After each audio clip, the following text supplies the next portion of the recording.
Let's look at example 4. So before we talked about the substitution method and we went through the steps as we solved example 3.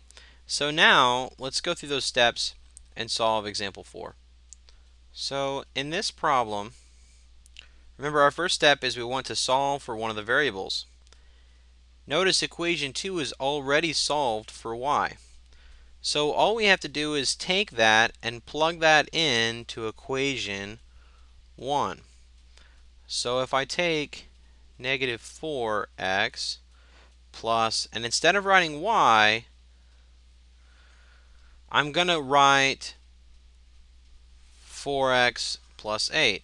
The reason I'm going to do that is because I know from equation 2 that y is equal to 4x plus 8. So that means another way to say y is to say 4x plus 8. So in equation 1, instead of saying y, I'm going to say 4x plus 8. Okay, now I don't need to distribute anything, but I always want to put stuff in parentheses when I plug things in. Okay, so I can break my parentheses, so I'm going to get negative 4x plus 4x plus 8 is equal to 1.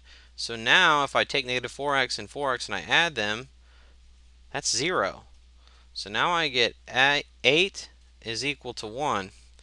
Now that's not true. That's a false statement. No matter what x is, this is always false. And since x canceled out, x doesn't get any control over this. So that means that this has no solution.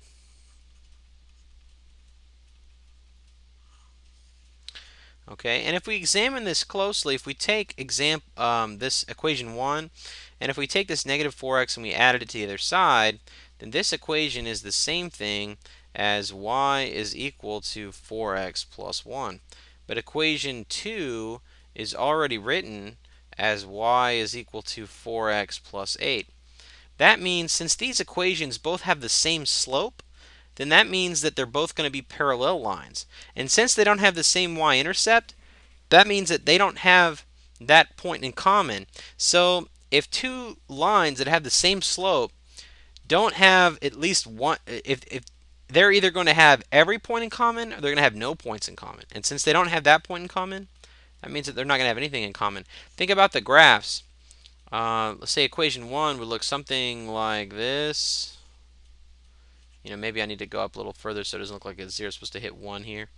And then this equation 2 would look something like this. So then that means that since these are parallel lines, they're never going to touch, and the intersection points are the solution, so that means that they don't have any solution. Okay, let's look at another example. Okay, again, equation 2 is already ready to be plugged directly into equation 1. So I can take 2x plus, and instead of writing y, I want to write negative 2x plus 12. Now, if it's not already ready to go like this, you can always get it ready like this by just solving for one of the variables. If this wasn't just y equals, if it was like 3x plus 7y equals, then you could just take the 3x, you'd move it to the other side, and you divide by 7 so that you have y equals. Okay, so now we've got 2x plus y, but instead of writing y again, I'm going to write this negative 2x plus 12. So negative 2x plus 12 equals 12. Now I can break my parentheses since I don't have anything to distribute. Remember, this is a parentheses. So then I'm going to get 2x minus 2x plus 12 is equal to 12. And so now notice these can just cancel out because 2x minus 2x is nothing. So then I have 12 is equal to 12. And that's a true statement no matter what x is. So this is a case where we actually have infinitely many solutions. So this is going to be infinitely many solutions. Now, this doesn't always work out to where the x will cancel. The last two examples have, because I wanted to show you an example of what infinitely many solutions or what no solutions would look like.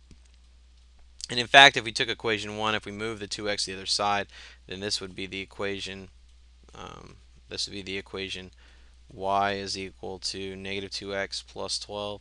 And if we look at equation 2, that is the same exact equation. So in fact, when I gave you when I gave you a system of two equations, I didn't really give you two different equations. I gave you the same equation twice. So of course, in that kind of situation, you're going to have infinitely many solutions. Okay, now let's talk about the addition method. Okay, so the steps, they're listed in your notes on the notes on MyMathLab, and to list them here, the first step is we're going to want to make sure that both equations are written in the form ax plus by is equal to c. Okay, now let me kind of preview what we're going to be doing here. Okay, so our goal is going to be, if we have something like 2x plus 3y is 8 and 5x plus 9y is 12. Okay, so notice in this example, we want both equations, if this is your system, we want the equations written to where they're in, but both equations are in standard form. So it's ax plus by is equal to c kind of form. A number times x plus a number times y is equal to just a single number. And so essentially we want the terms that have x and y on the same side. And now if we take these and if we add them, okay, so like if I take these two equations,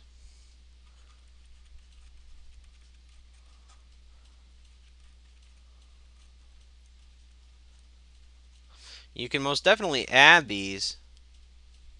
Okay, if you take these equations, you add them, you get 7x plus 12y is equal to 20. Now, that's completely legal to do. You can definitely add equations together.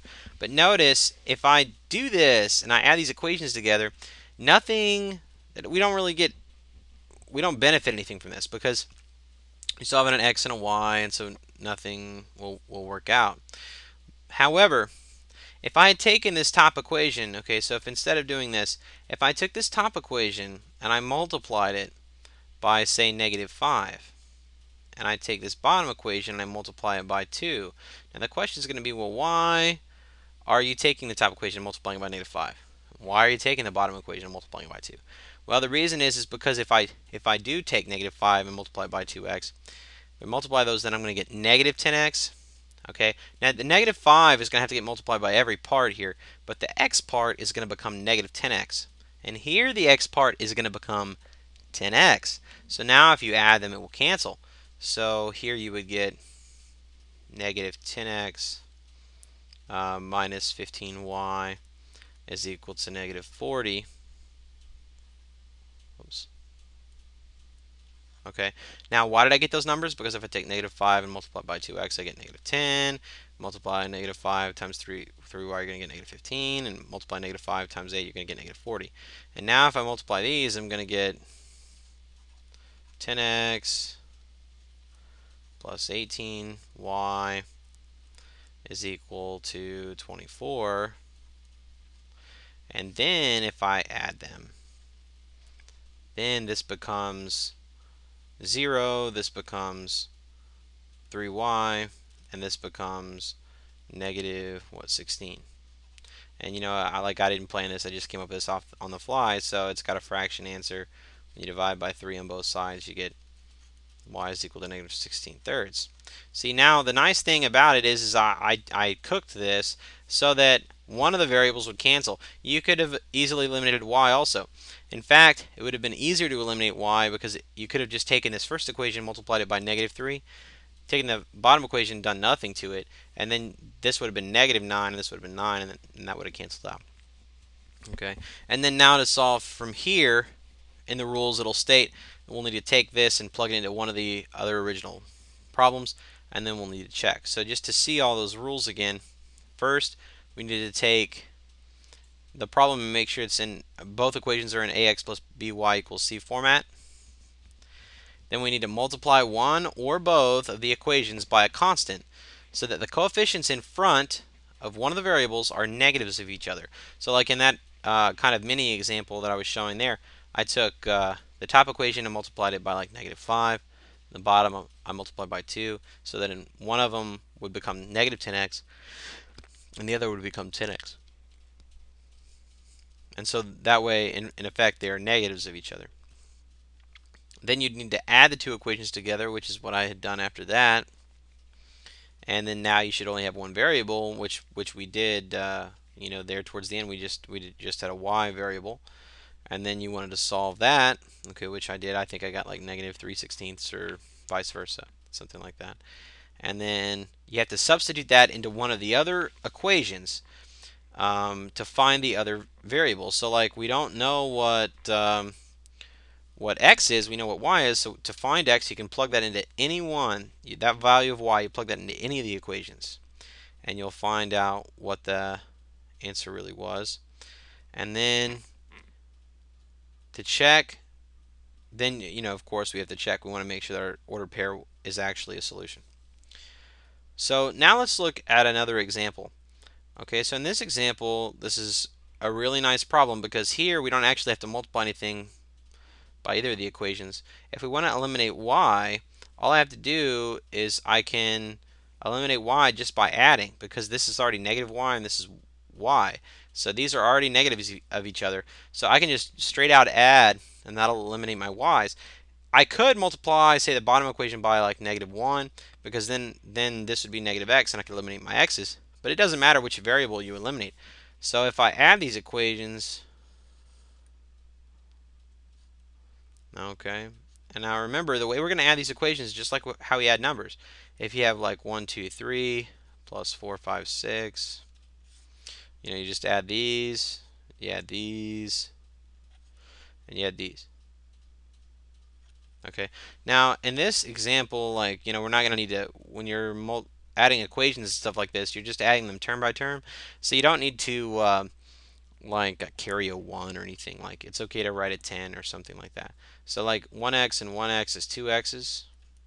Okay, a 1y and negative 1y is 0y's. So those are just going to cancel. We don't even need to write them. And then 7 and 3, when you add those together, you're going to get 10. And so just like the rules stated, it said now you should only have one variable, and we do. We have just an x variable, nothing left. And then it said to solve the remaining equations. So we've got 2x is equal to 10, so we need to divide both sides by 2, so we get x is 5. And so now, since we know x is 5, we don't know what y is. So you have to take this and plug this into any one of the original equations. It doesn't matter which one you choose. If we plug it into the first equation, we're going to get 5 plus y is 7. Well, in this case, y is going to have to, of course, be 2, because 5 plus 2 would be 7. So if you wanted to find that algebraically, though, you could subtract 5 from both sides. And so you would get y is equal to 7 minus 5. So then that means y is 2. So your ordered pair would be 5, 2. Now, I'm not going to put it in the box yet because this is the solution that we hope it is, but we have to make sure that it is in fact the solution. So we have to plug it in to check it. So here we have 5 and here we have 2. So if we take 5 plus 2, we add them, we get 7. And that's exactly what this is. So that means that's going to work.